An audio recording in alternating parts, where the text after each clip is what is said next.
Let's talk to him ourselves in our manager interview presented by Sage. White Sox new skipper Will Venable about to join us on Hot Stove. Will named the 44th manager in Pale Hose history at the end of October. He spent some time under Bruce Bochy. Very familiar with Boch and his stylings, having played for him as well. Time with the Red Sox on their staff, time with the Cubs, and now he gets the reins on the South Side to try to resurrect the White Sox brand. Congratulations, Will. We appreciate you being with us. Congratulations on the job, man. Way to go. Thank you guys so much, and thanks for having me.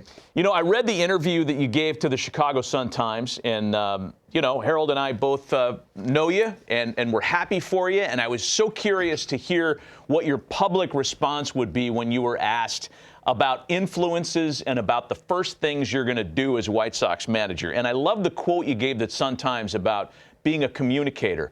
So my first question for you is, who are the best communicators that you played for, and when did you prioritize that as being at the top of your list as a skipper?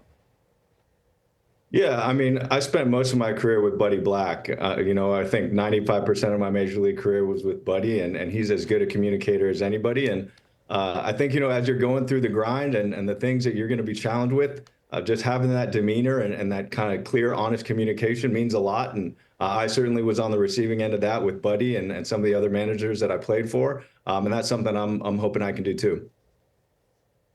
I thought you were going again. No. Oh, no. I thought you said I want to go now. No. I was saying you go, but I'll gladly go. I want to ask you what, from a bench coach perspective, translates to manager, and what did you learn from Buddy, from Boch, different guys like that? Yeah, a lot of different things. You know, certainly the kind of things that you want to focus on in creating your environment and getting the best out of the players. You know, communication directly with players. And then obviously like the in-game stuff, you know, being able to sit next to Boch, being able to sit next to Alex Cora and watch these guys manage a game and thinking ahead, the decision-making process, and you know, really the whole day, you know, being able to watch these guys up close has just been amazing and learn from some really good people. In your career, Will, and I guess dating back to your days as a player, when did you start inventorying things that you would do if you ever got this chance? Like, was it while you were sitting on the bench as a player, sitting in right field as a player? Did it take your getting into the coaching ranks to start thinking about that kind of stuff? Yeah, I didn't really think about it as a player at all. I don't even think I really understood what a manager did until later in my career. And I think it was probably when the Cubs offered me an opportunity to interview for their job, which was awesome. And Jed and Theo were direct about it, that it was going to be a learning experience for me. And it really was. And it kind of shaped the way that I continued to think about the game and managing and just being an impact on a group. So probably a couple years into my coaching career when I got that interview is when I really started thinking deeper about what a manager does. Hey, speaking of which, my question is lined up perfectly with, tell us about the experience in Texas, because one, we'd always heard you were the next in line after Bochy at Texas. Is that true? And if so, what happened? Why are you in Chicago now and you didn't wait that out, so to speak? Yeah, I mean, first of all, like I love my time in Texas. It was amazing to be there with Boch and Chris Young, who I love and really taking me under his wing throughout my career. But Boch is, you know, has got as much energy as ever, and I would never make any assumptions about him and the end of his career and that I would be the next guy. Certainly, you know, had an opportunity to learn from him and would like to think that I had a chance at that job. But this is really about the White Sox for me and the excitement that I have for this opportunity and, what, you know, my love for the city, you know, what I had learned about Getz and continue to learn about him and his group, and then the player group, which, you know, seeing from the other side and how they continue to fight and compete. You know, it's really about the White Sox for me and the opportunity to help build something cool. So, Will, we just had Zach Manassian on the program, and we were talking about his baseball family and the long track record that he has in the game. Same thing applies to you. Your dad, Max, played in the big leagues for 12 years, most notably with the San Francisco Giants. I want to know what your first memories were in the clubhouse with your dad and who the players were that you met and you went, oh, my gosh, there's Jack Clark or there's Eric Davis. Who was that guy for you? Yeah, it was probably a little bit later in his career when he was with the Angels. And, I can remember all these guys, Lance Parrish and Steve Finley and Luis Polonia and Dick Schofield and Dave Winfield, who was amazing to me. And that's really the time I remember most. And just watching him interact with the guys in the clubhouse and then go out and play it was one of the coolest experiences of my life.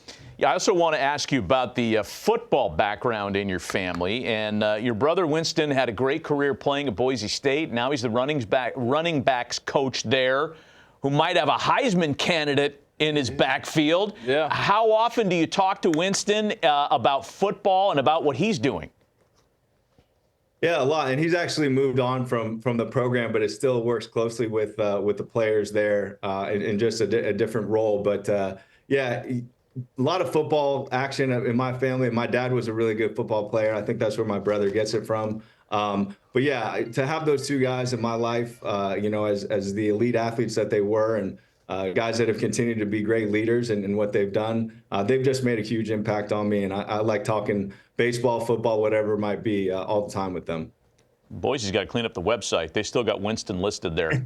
Maybe he's still getting paid that way. I'm not going to mess with it then. Hey, I want to ask you about specifically the challenge in front of you, Will, for the next long time.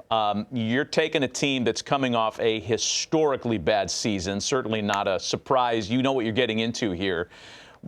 What are your first steps? I mean, you've got to assess, you've got to get into camp. I know you got to get into uniform, but have you already started reaching out to players? Tell us about the first weeks on the job.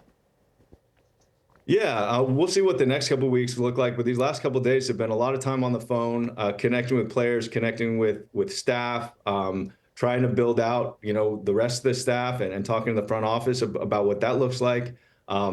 Answering a lot of text messages from people who have congratulated me. But yeah, as far as what the next couple of weeks look like, I think certainly a priority is going to be the staff, getting up to speed on some of the systems and processes we have in place. And then something that's going to be really important is connecting with the players and getting a sense of how they view this and the things that they're going to be working on this offseason, and also just start building relationships with them.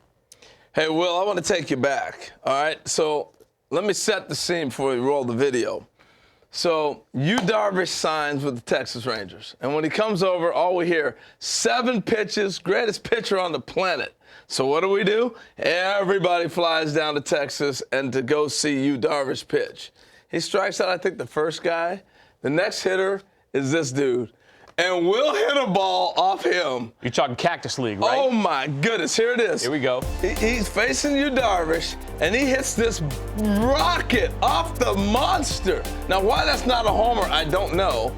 But it ends up being a double, but it was off the facing of the wall. And, I mean, it was a laser. And Yu Darvish was like, man, that guy hit my fastball. And he actually turned around, Will, and he said the wind was blowing out. That's why the ball went that far. You remember that, AB?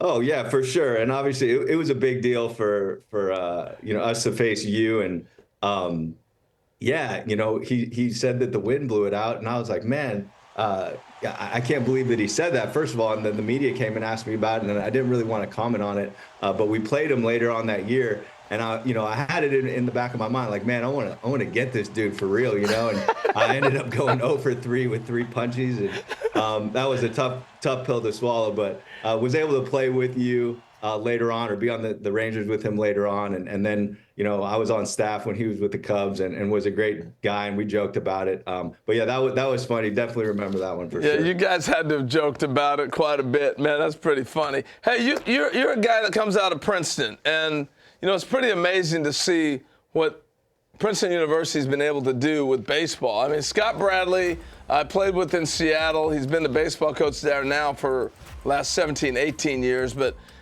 look at what you guys have been able to compile coming out of Princeton. What did you learn from a Princeton alum yourself, from going to school there, that really, we always talk about the academics and for life, but also managing, coaching, baseball, playing, all that applies to that Princeton education. What did you learn in going to Princeton? It's a chance to recruit for Scott Bradley. Go ahead. I'm going to let you do it. Yeah, well, I think number one, you're around just incredible people who are highly driven and want to perform at a high level and have really high goals. You sit on a bus and you ask somebody what they want to do when they grow up, and they're talking about things of being a president and a CEO and stuff like that. To where you have to raise your own game and your own expectations of yourself, which is great. And then Coach Bradley, I mean, he's amazing. He's been somebody who has always been in my corner. But for all the guys, I think what's special about him is he really runs kind of a pro style program where it really sets you on a nice path to your professional career, where you understand the dynamics of professional baseball a little bit more probably than some guys that go to some other schools. So I think the combination of those things, you just set yourself up for some success there playing baseball with Coach Bradley. I'm telling you, Princeton comes calling, you don't turn that down. You just don't. You got to go there. Yeah, but you know what, man? Mix in some dumb guys. Honestly, like everybody that plays sports at Princeton is also a genius. Well, that's the point of it. Doggone it. That's the point. All right. Hey, Will. Congratulations, Awesome, dude. We're so happy for you. We know the White Sox got the absolutely best human to do this thing and turn it around. So we're all rooting for you, bud. Thank you for the time. Thank you guys so much. Appreciate you. Thank you for sharing the Darvish story, man. White Sox manager Will Venable. I like the sound of that.